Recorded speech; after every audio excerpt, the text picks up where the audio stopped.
Que Deus, Ele, mais uma vez, nos abençoe com a sua palavra e nos transforme a cada dia para que possamos viver da forma que Ele quer, da forma que Ele requer, da forma que Ele nos orienta, da forma que Ele fala conosco mediante a sua palavra, as Sagradas Escrituras. 1 Coríntios 15, 33. Não vos enganeis, as más conversações corrompem os bons costumes. Nós temos tratado de um assunto aqui que para muitos talvez seja um assunto sem importância, um assunto que talvez não tenha tanta relevância como deveria ter.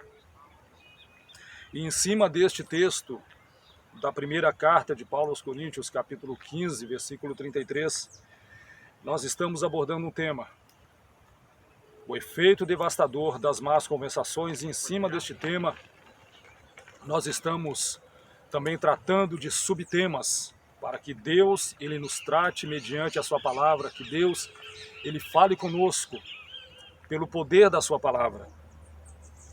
Então que nós venhamos a deixar a palavra de Deus fazer efeito nas nossas mentes e pensamentos e corações, que nós venhamos deixar Deus tratar conosco mediante a sua palavra e que nós façamos a nossa parte de crermos naquilo que Deus fala, estabelece, estipula pela sua palavra.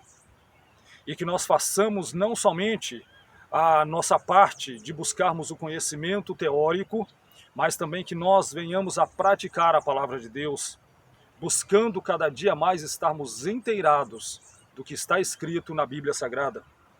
Então Paulo, escrevendo a sua primeira carta aos irmãos de Corinto, ele trata desse assunto, sobre as más conversações. É lógico que Paulo está tratando aqui sobre a ressurreição de Cristo, mas o assunto sobre as más conversações ele é muito vasto, ele é muito longo, ele é muito abrangível. Nós podemos abranger várias coisas, N assuntos em cima desse texto de 1 Coríntios 15, 33.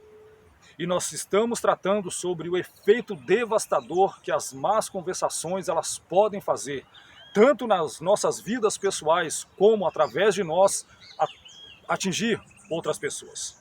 O salmista no Salmo 141, eu acho interessante aqui o salmista no Salmo 141, verso 3, ele fazendo uma petição a Deus, mas não uma petição de matéria, não uma petição de bênção, de vitória contra os seus adversários, não, mas uma petição pessoal. Põe ao Senhor uma guarda à minha boca, guarda a porta dos meus lábios. Eu entendo que o salmista, ele não dando conta de guardar a sua própria língua, os seus próprios lábios, a sua própria boca e as palavras que saem dela, ele faz uma petição específica a Deus. Qual é essa petição? Senhor, me ajuda, guarda a porta dos meus lábios. Por que de guardar as portas do lábio? Para que através das palavras que saíssem da boca do salmista, não fossem palavras, simplesmente palavras destrutivas, destruidoras, muito pelo contrário, mas fossem palavras de bênção, palavras de vitória, palavras que gerassem vida, palavras que gerassem salvação, palavras que gerassem avivamento na vida daqueles que ouvissem. E o salmista, ele entendendo que ele tem uma responsabilidade perante Deus e perante os homens, sobre as palavras que saíssem da boca dele, ele faz essa petição a Deus. E é uma petição que nós devemos fazer também. Põe ao Senhor uma guarda à minha boca, guarda a porta dos meus lábios. Então nós devemos pedir para que Deus ele venha guardar os nossos lábios, para que Deus ele venha nos livrar de proferirmos palavras destruidoras, palavras que não venham gerar vida, palavras que não venham gerar edificação na vida daqueles que vão ouvir. Aquilo que sair da nossa boca, e mais, é uma responsabilidade muito grande da parte de todos nós seres humanos, perante uma sociedade e perante o próprio Deus. A responsabilidade que nós temos com as nossas palavras, as palavras que saem da nossa boca. No Salmo 17, a partir do verso 1, o salmista, ele se expressa a Deus da seguinte forma: ouve, Senhor, a justiça, atende ao meu clamor, dá ouvidos à minha oração, que não é feita com lábios enganosos. Então o salmista aqui, ele falando com Deus, que da sua boca não está saindo palavras enganosas, palavras de engano, palavras destruidoras, pelo contrário, mas ele pede a Deus, dentro desta oração que ele faz, é como se ele estivesse dizendo a Deus: Senhor, olha, examina as palavras que estão saindo da minha boca. A minha oração, ela tem que sair de forma que agrade aos teus ouvidos, e mais, que não sejam palavras de engano, que eu não venha proferir somente as palavras, mas dentro de mim esteja o engano. Verso 2: saia a minha sentença de diante do teu rosto, atendam os teus olhos à razão. Verso 3: provaste o meu coração, visitaste-me de noite, examinaste-me e nada achaste. Propus que a minha boca não transgredirá. Se no Salmo 141, verso 3, o salmista ele chama a Deus para ajudá-lo a não proferir palavras destruidoras, palavras tortuosas, palavras sem nenhum tipo de edificação. Aqui no Salmo 17, o verso 3, ele coloca diante de Deus que há dentro dele um propósito, um projeto de expressar palavras boas, palavras de gratidão, palavras de santidade, palavras de santificação, palavras de bênção, palavras de edificação. Então, há da parte do salmista um propósito, e nós também devemos ter este propósito dentro dos nossos corações, de não colocar na nossa boca, de não deixar sair da nossa boca palavras que venham trazer transgressão. Então o salmista aqui, ele expressa primeiro: Senhor, prova o meu coração. Ele pede para que Deus faça uma análise do coração dele, sonde o interior dele, para que depois ele comece a expressar as palavras que saem da boca dele, ele comece a dizer as palavras que não são palavras de transgressão. Mas ele pede também que Deus faça um exame dentro dele. Nós também devemos pedir que Deus faça esse exame dentro de nós, para que quando Deus fizer o exame e nos mostrar que estamos em algum momento em falha, nós venhamos a nos corrigir. Nós venhamos a buscar da parte de Deus correção, nós venhamos estar sendo corrigidos por Deus e aceitando a correção e o tratamento de Deus. No Salmo 19, no verso 14, eu vejo que há um desejo dentro do salmista que aquilo que sair da boca dele seja agradável, primeiramente a Deus. Porque uma vez que nós venhamos a estar agradando a Deus, com certeza nós vamos poder também agradar outras pessoas. Algumas, é claro, não vão se alegrar com aquilo que sair da nossa boca, porque nós vamos proferir a verdade. E nós vamos ver isso dentro da Bíblia Sagrada. Mas o salmista, ele faz ele traz o seguinte comentário, a seguinte palavra diante de Deus: sejam agradáveis as palavras da minha boca e a meditação do meu coração perante a tua face, Senhor, rocha minha e redentor meu. Qual é a preocupação do salmista aqui? Que as palavras que fossem proferidas por ele fossem palavras agradáveis a Deus e a meditação do coração dele perante a face do Senhor. Então nós também devemos estar preocupados se aquilo que está saindo da nossa boca está sendo agradável a Deus. Se Deus está aprovando aquilo que está saindo de dentro da nossa boca. As palavras que saírem de nós, se agradarem a Deus, se vierem trazer para as outras vidas uma palavra de consolo, uma palavra de conforto, uma palavra de ânimo, uma palavra de vitória, com certeza Deus também vai se alegrar, porque nós vamos estar estimulando as pessoas a viverem uma vida cheia de alegria, cheia de paz na presença dele. No Provérbios, no livro de Provérbios, capítulo 6, Provérbios 6, a partir do versículo 16, nós temos que tomar muito cuidado com aquilo que sai da nossa boca, porque Deus ele está atento, não somente olhando o nosso comportamento, mas também ele está atento às palavras que saem da nossa boca. Provérbios 6, 16 a seguir: estas 6 coisas o Senhor odeia, e a 7ª a sua alma abomina. Existem coisas que Deus odeia, mas existem coisas que vão além. Deus ele simplesmente abomina. 17. olhos altivos, língua mentirosa. Nossa língua não pode estar proferindo mentira, porque quem é o pai da mentira é Satanás. Todas as pessoas que estão proferindo mentira, que estão vivendo a mentira, que está saindo da sua boca a mentira, elas estão deixando claro qual é o partido que elas estão tomando, e não é o partido de Deus e do Senhor Jesus, nem do Espírito Santo, nem da palavra de Deus, mas é o partido das trevas do inferno, é o partido de Satanás, porque o pai da mentira é Satanás. Mãos que derramam sangue inocente, o coração que maquina pensamentos perversos, pés que se apressam a correr para o mal. 19. A testemunha falsa que profere mentiras novamente. O escritor de Provérbios, ele trata sobre o assunto da mentira, o perigo que é pessoas que andam no caminho da mentira. E a palavra de Deus diz que o Senhor odeia a mentira. E o que semeia contendas entre os irmãos. Uma pessoa que ela vive, ao invés de tentar trazer a coinonia, a unidade, a união entre os irmãos, sejam os irmãos espirituais, sejam os irmãos de sangue, de carne, Deus, ele abomina a contenda entre os irmãos. Nós devemos tomar cuidado e pensar um pouco se estamos semeando a paz, a concórdia, a unidade, a união, o zelo, o amor, a santidade entre os irmãos, a unidade, a união, o consolo, a alegria entre os irmãos, ou se nós estamos proferindo e trazendo contenda, semeando contenda, briga, desunião, deslealdade, impurezas, tudo isso. O escritor de Provérbios, ele diz, o Senhor, a alma dele abomina, é abominável perante Deus.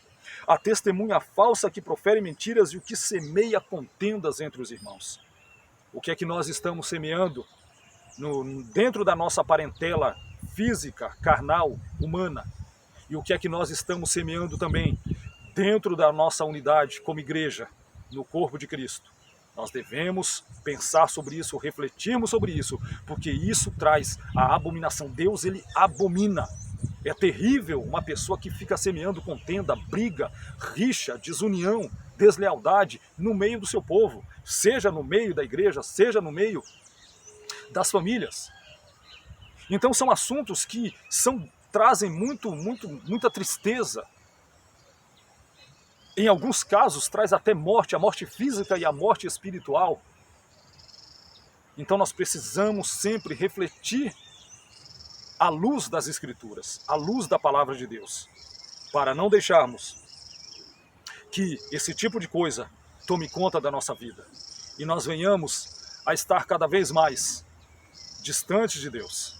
Então nós precisamos fazer uma reflexão muito grande, mas muito grande mesmo, sobre aquilo que está saindo da nossa boca.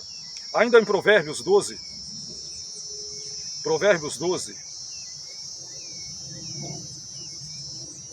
a partir do 17,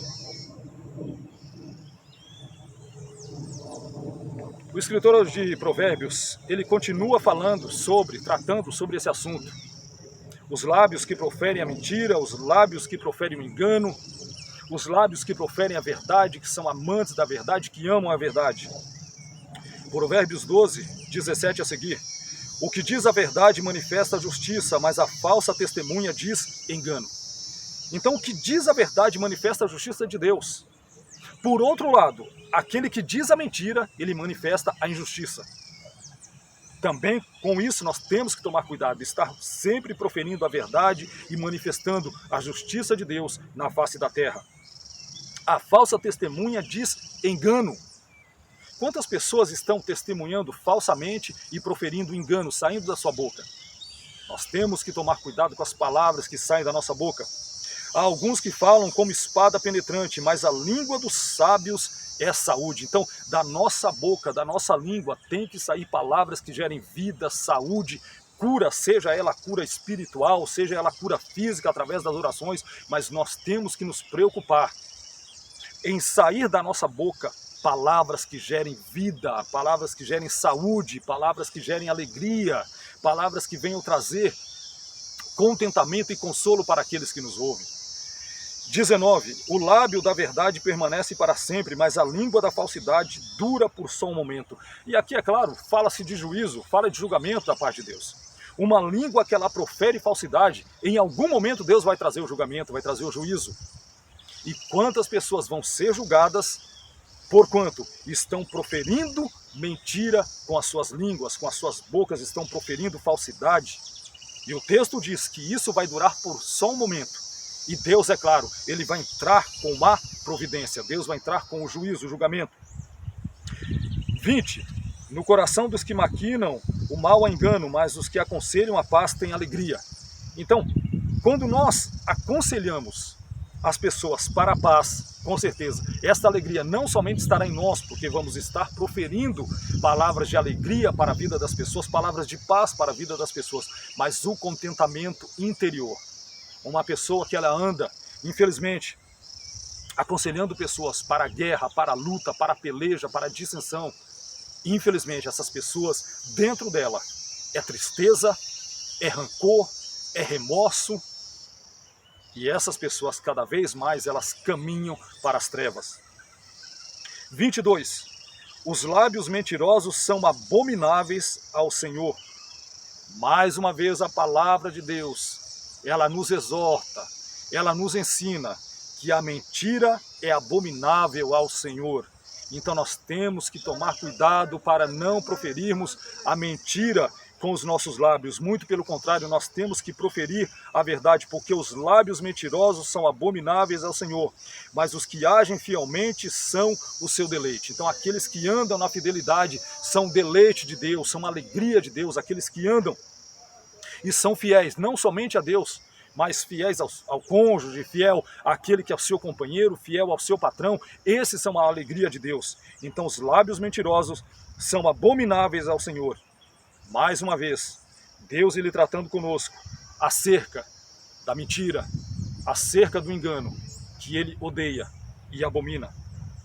Isso nós tratamos no Antigo Testamento, mas agora quando nós entramos no Novo Testamento, também a palavra de Deus ela vai nos exortar como nós devemos proferir as palavras, o que deve sair ou não da nossa boca, o que nós devemos tratar, o que nós devemos produzir através das nossas bocas. Mateus capítulo 15, a partir do versículo 8. Mateus 15, a partir do versículo 8. Diz assim: Este povo se aproxima de mim e com sua boca me honra, com os seus lábios, mas o seu coração está longe de mim. Mas em vão me adoram ensinando doutrinas que são preceitos de homens. E chamando a si a multidão, disse-lhes: Ouvi e entendei. O que contamina o homem não é o que entra na boca, mas o que sai da boca. Isso é o que contamina o homem. Porque uma pessoa que ela, dentro de si, ela não tem a verdade, o que sair dela vai ser mentira. Uma pessoa que não tem a paz, o que sair da boca dela será contenda, será guerra, será luta, será dissensão. Uma pessoa que não tem o perdão de Deus dentro de si, o que é que vai sair da boca dessa pessoa? Que não há perdão, nem para ela, nem para outras pessoas. Então Jesus, o nosso Senhor, ensinando aqui acerca sobre a adoração a Ele, adoração a Deus, adoração ao Espírito Santo, que nós temos que adorá-lo com lábios puros. Porque no versículo 7 ele diz: Hipócritas, bem profetizou Isaías a vosso respeito, dizendo: Este povo se aproxima de mim com sua boca e me honra com seus lábios, mas o coração está longe de mim. Lógico que o coração que estiver cheio da palavra de Deus, ele vai proferir aquilo que Deus ensina, estipula, estabelece pela sua palavra, mas um coração que estiver vazio da palavra de Deus, infelizmente, o que vai sair da sua boca simplesmente é treva, é engano, porque não é a verdade estipulada, estabelecida pela palavra de Deus. O que contamina um homem não é o que entra na boca, mas o que sai da boca. O que tem saído da nossa boca. Façamos uma análise. O que é que está saindo da nossa boca? O que é que os nossos lábios estão proferindo? Quais são as palavras que nós estamos dizendo? Porque o que contamina o homem é o que sai da boca dele. Versículo 15. E Pedro respondendo disse-lhe, explica-nos esta parábola. Jesus, porém, disse, até vós mesmos estáis ainda sem entender? Nem os discípulos estavam compreendendo o que Jesus estava ensinando acerca da contaminação das palavras que saem da nossa boca. 17. Ainda não compreendeis que tudo que entra pela boca desce para o ventre e é lançado fora no esgoto? Mas o que sai da boca procede do coração, e isso contamina o homem. O que sai da nossa boca procede do nosso interior. E isso não somente vai contaminar o nosso próximo, mas nós mesmos já estamos contaminados. Se não prestarmos atenção, enchermos-nos da palavra de Deus, da ação e da santidade, da graça, do favor do Espírito Santo. Quantas pessoas estão deixando-se influenciar pelas trevas, ao invés de se encher de Deus, do poder de Deus, das ações de graças por tudo que Deus tem feito. Quantas pessoas estão se enchendo de engano, de falsidade, de mentira, de egoísmo, de egocentrismo, de egolatria, de mentira, de falsidade. E é lógico, se elas estão cheias disso, o que elas vão proferir e vão contaminar pessoas que estiverem ao seu redor, é justamente isso, nada mais. E se sair outra coisa que não seja isso, é hipocrisia, porque ela não está vivendo aquilo que Deus está falando e estabelece pela sua palavra. Mas o que sai da boca procede do coração, e isso contamina o homem. Porque do coração procedem os maus pensamentos, mortes, adultérios, fornicação, furtos, falsos testemunhos e blasfêmias. Se o coração de uma pessoa estiver cheia de maus pensamentos, mortes, adultérios, enfim, tudo isso é o que vai sair da boca dela. E isso vai contaminando as pessoas que estiverem ao nosso redor. Por isso, o efeito devastador das más conversações, isso é muito importante, é muito sério, que nós tratemos desse assunto, que nós paremos, que nós façamos uma reflexão, que nós façamos uma autoanálise. Esta palavra de hoje é para nossa autoanálise, para nós fazermos uma introspectiva. Se estamos nos enchendo de Deus, da sua palavra, do seu poder, da ação do Espírito Santo. 20. São estas coisas que contaminam o homem, mas comer sem lavar as mãos, isso não contamina o homem. O ensino de Jesus aqui não é referente às coisas materiais, terrenas. Jesus não está combatendo ou condenando se lavar um prato, um talher, um copo, não é isso que Jesus está dizendo, muito pelo contrário. Ele anseia pela limpeza, sim, mas o que Jesus está dizendo aqui é referente à limpeza e à pureza espiritual, à pureza interna. Então nós temos que tomar muito cuidado com isso. Nós temos que prestar muita atenção naquilo que o Senhor Jesus, Ele ensina pela sua palavra, para que nós possamos praticar. Romanos capítulo 3, o apóstolo Paulo tratando sobre esse assunto. Romanos capítulo 3, a partir do versículo 11. A humanidade caída, infelizmente, ela está num patamar que não agrada a Deus. Porque o que sai dela é justamente a influência da queda lá do Éden. Romanos 3, a partir do 11. Não há ninguém que entenda, não há ninguém que busque a Deus. Todos se extraviaram e juntamente se fizeram inúteis. Não há quem faça o bem, não há um só. A sua garganta é um sepulcro aberto. Com as suas línguas tratam-o enganosamente. Peçonha de áspides está debaixo dos seus lábios, cuja boca está cheia de maldição e amargura. A natureza caída, infelizmente, está dessa forma, como sepulcro caiado, um sepulcro aberto. Não há nada de bom. Ou nós nos voltemos para Deus mediante o sacrifício de Cristo na cruz, o seu sangue derramado para nos purificar de todo pecado. Ou nós, infelizmente, vamos continuar sendo um sepulcro aberto. Ou o Senhor Jesus nos purifica com o seu sangue, nos limpa com o seu sangue, nos lava com o seu sangue, nos regenera pela ação do Espírito Santo e pela palavra de Deus. Ou nós vamos continuar sendo um sepulcro aberto. O 13, aonde Paulo fala aqui, ele diz que a sua garganta é um sepulcro aberto. Dentro de um sepulcro, o que há? Morte, mau cheiro, carniça, imundícia, não há vida. Não há higiene, não há asepsia, isso no quesito espiritual. Com suas línguas tratam enganosamente. Quantas pessoas estão usando a sua língua para proferir o engano? Quantos de nós, infelizmente, erramos e continuamos errando neste quesito, proferindo somente engano? E agora Paulo ele dá aqui um parecer muito importante, muito profundo. Peçonha de áspides está debaixo de seus lábios, veneno de cobra. É mortal. Paulo é muito profundo nas suas palavras quando ele trata da natureza humana caída, o que há debaixo da língua do ser humano, que não é regenerado em Cristo, que ainda não recebeu o Senhor Jesus como Senhor e Salvador das suas vidas, das suas almas, e não agregaram dentro de si, não abrigaram a pessoa do Espírito Santo. Peçonha de áspides está debaixo de seus lábios, cuja boca está cheia de maldição e amargura. Esta é a característica da natureza caída sem Cristo. E nós precisamos retornar para Deus enquanto há possibilidade, enquanto ainda há esperança. E o Senhor Jesus, no Evangelho de Mateus, nós retornamos para Mateus. Eu fiz questão de deixar, por último, esse texto sobre o efeito devastador das más conversações. Eu fiz questão de deixar a última instrução de Jesus sobre esta palavra, para que nós, através dela, façamos uma reflexão mais apurada de nós mesmos. Eu e você, façamos essa reflexão. Mateus 12, 33 a seguir.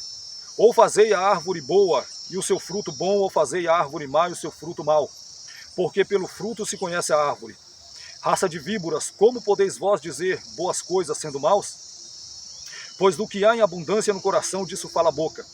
O homem bom tira boas coisas do bom tesouro do seu coração, e o homem mau do mau tesouro tira coisas más. Mas eu vos digo que toda palavra ociosa que os homens disserem hão de dar conta no dia do juízo. No dia do juízo, Deus ele vai pedir conta de todas as palavras que nós proferimos, que saem da nossa boca. E nós somos responsáveis. Não, Deus ele não vai responsabilizar o próximo pelas palavras que nós proferimos, que saem da nossa boca. Muito pelo contrário. Deus ele vai pedir conta de cada palavra que nós proferirmos. O assunto é muito sério e tem que ser tratado. 37. Porque por tuas palavras serás justificado e por tuas palavras serás condenado. Então, a partir do momento que nós não pensamos, não refletimos naquilo que vamos falar, lá na frente, Deus, ele vai pedir conta palavra por palavra. Por que nós temos que fazer como o salmista lá no Salmo 141, verso 3, para pedir para Deus colocar uma trava, um limitador dentro de nós, na nossa língua, na nossa boca? Justamente pensando naquele grande dia que nós vamos ter que prestar conta de tudo que sai da nossa boca. Então nós temos que prestar atenção nisso que o Senhor Jesus ele está dizendo. O homem bom tira boas coisas do bom tesouro do seu coração. Por que o salmista ele disse, escondi a tua palavra no meu coração para não pecar contra ti? Qual é o propósito do salmista? Guardar a palavra e não pecar contra Deus, nem contra o próximo. Uma vez que eu estou me propondo a não pecar contra Deus, automaticamente eu não quero pecar contra o próximo. Isso nós vemos na vida de José. José não queria ofender nem Deus, nem Potifar, com adultério com a mulher dele. Muito pelo contrário. Então do nosso bom tesouro, se estiver dentro de nós, boas coisas, é claro, nós vamos tirar boas coisas de dentro de nós. E o homem mau do mau tesouro tira coisas más. Aqui o Senhor Jesus, ele deixa claro, existem dois tipos de homens, bons e maus. Aqueles que servem a ele e aqueles que não servem, aqueles que têm dentro de si um bom tesouro e aqueles que não têm. aqueles que podem tirar de dentro de si boas coisas e aqueles que não podem, aqueles que podem proferir palavras de bênção, de salvação, palavras de saúde, palavras de consolo, palavras de conforto, e aqueles que podem trazer palavras de amargura, palavras de maldição, palavras de engano, palavras mentirosas. Jesus, ele faz esta distinção, porque por tuas palavras serás justificado e por tuas palavras serás condenado. Façamos uma reflexão daquilo que Deus ele tem nos chamado. Se o que está saindo da nossa boca são palavras de vida, são palavras de bênção. Analise isso, medite, reflita sobre esta palavra e pratique essa palavra, para que Deus te abençoe, em nome de Jesus.